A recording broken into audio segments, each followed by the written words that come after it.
Kivu Times.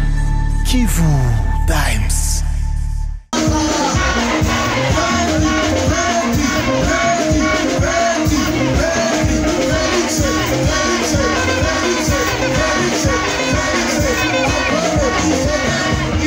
Le ministre de l'Urbanisme et Habitat, M. Jérémy Bassimane, est candidat à la députation provinciale en territoire des Cabarets numéro 382, invite la population du territoire des Cabarets de voter pour lui et le président Félix Tshisekedi numéro 20 pour la continuité du développement dans leur milieu. Jérémy Ziroumana Bassimane l'a dit mercredi 22 novembre 2023 à l'issue du lancement de sa campagne au marché des Moudaka en territoire des Cabarets.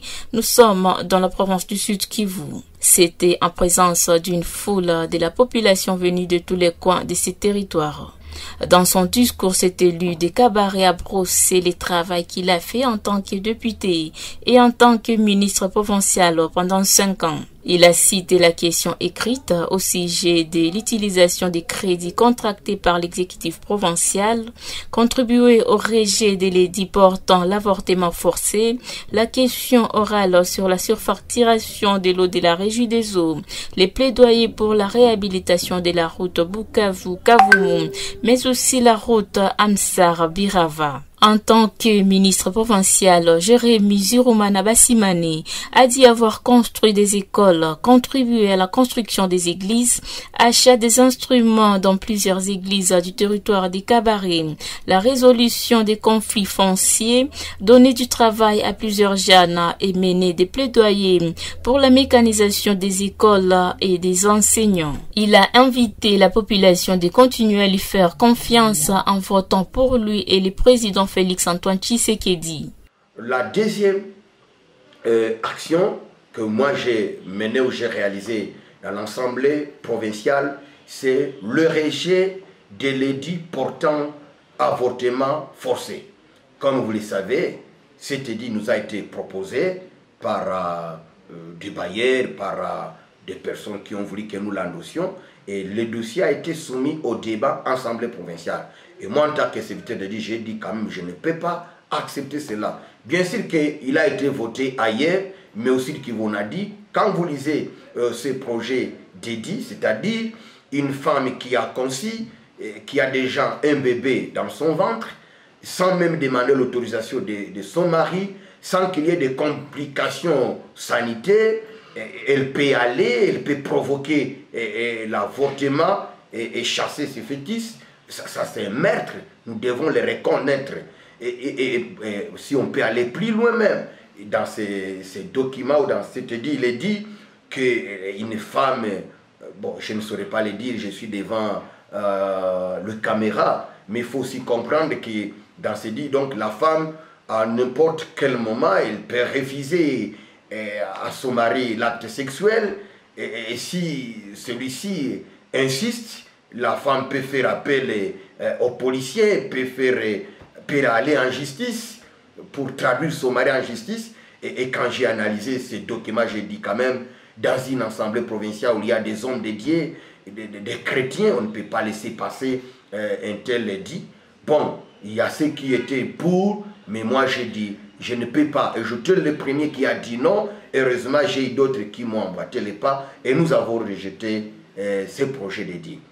À l'Assemblée provinciale, comme vous le savez, dans la ville de Bukavu, il y a eu hausse des prix de facturation d'eau ou de la consommation d'eau.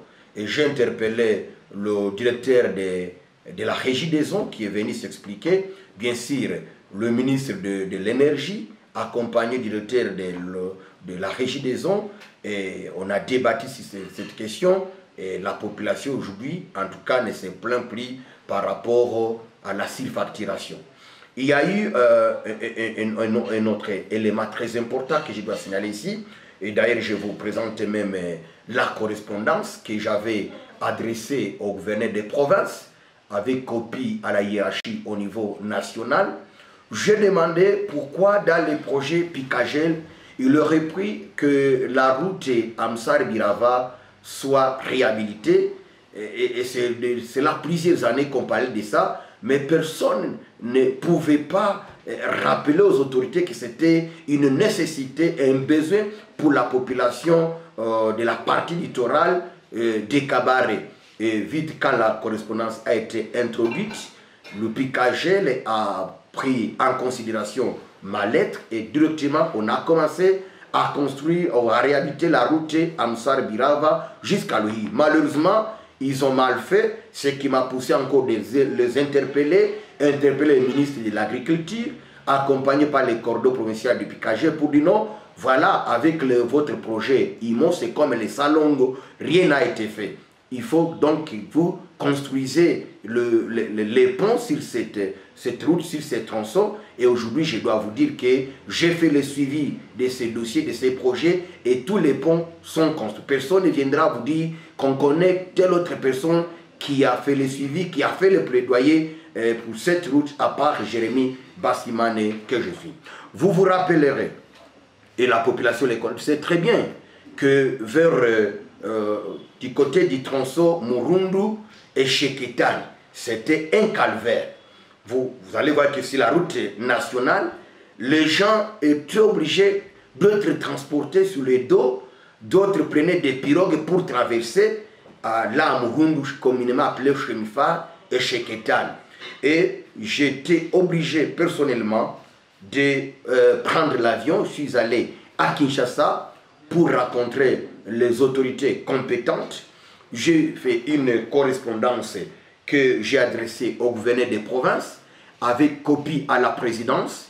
Et si vous regardez ici, vous allez voir que la présidence a réceptionné la lettre. Il y a l'accusé de réception, le fourneur au niveau de Kinshasa, ils ont reçu la lettre. Et sur base de cette lettre, on a envoyé de l'argent à l'office des routes pour réparer cette partie qui constitue le calvaire.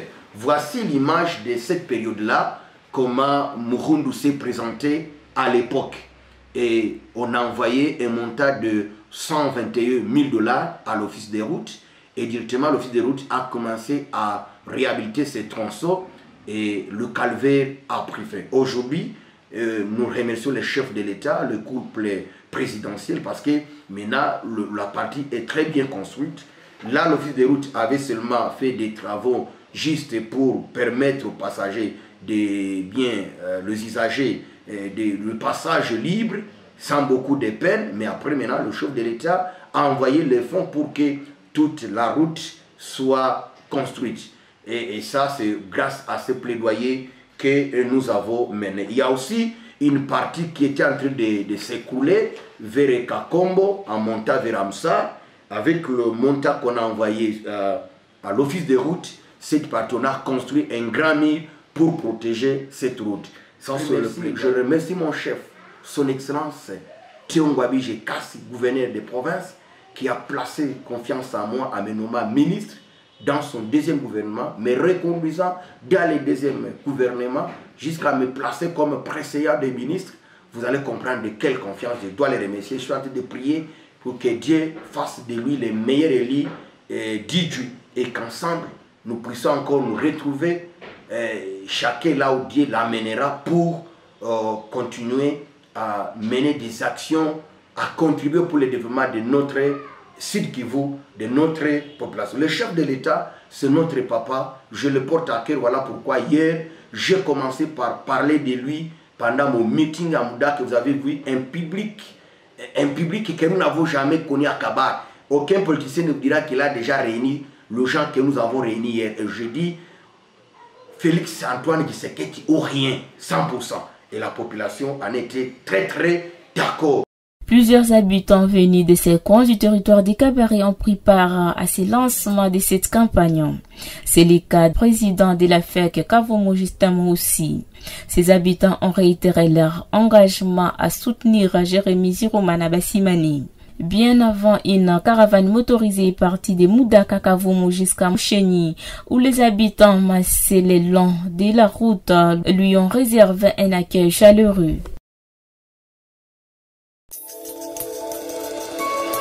Kivu Times, Kivu